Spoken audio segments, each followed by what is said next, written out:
Can you talk to me about that one thing that actually worked? In 2024, we really started from the mobile apps.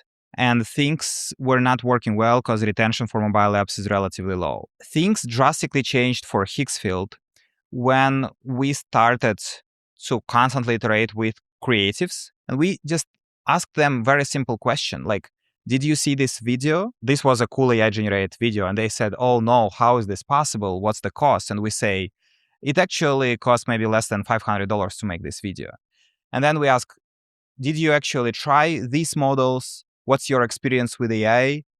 And obviously, everyone tried AI by then. Even by maybe February last year, everyone tried AI, but everyone had some issues with that.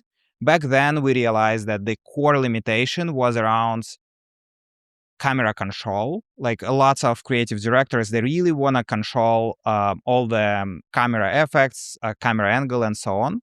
Back then, there was no system to achieve that. So that the initial traction of Higgsfield.ai came from these camera controls, which we implemented on engineering side based on the feedback from creatives. So how many interviews did you have to conduct to come up with this feature? This is a very good question, but it kind of puts me on a weak spot, frankly, because we interviewed 8 people. 8 out of 8 said the same thing.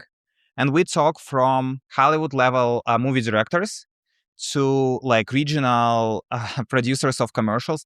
Everyone had the same feedback. And how did you select those people? Were they customers already, or you just wanted to talk to people in the industry? Actually, this was probably a challenge as we wanted to talk to people who we don't have a very close relationship to just get unfiltered opinion. But the feedback was very consistent. Everyone was missing these camera controls. So that's what we delivered March last year. Then in April, we delivered a library of visual effects. And then I think in June, industry completely changed. We saw the emergence of AI native marketing agencies.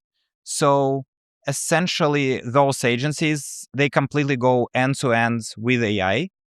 And very often they try to bypass incumbent tooling, like for example, Adobe or something else, and go end to end with AI. On the one side, they are very limited because AI capabilities back in June were a little limited. On the other hand, they drastically improved their margin profile and they kind of show their clients that they can build ads within days. A lot of brands actually want to have constant content flow on their socials and they want to embrace AI. And then from June to December last year, this new industry of AI native agencies completely exploded.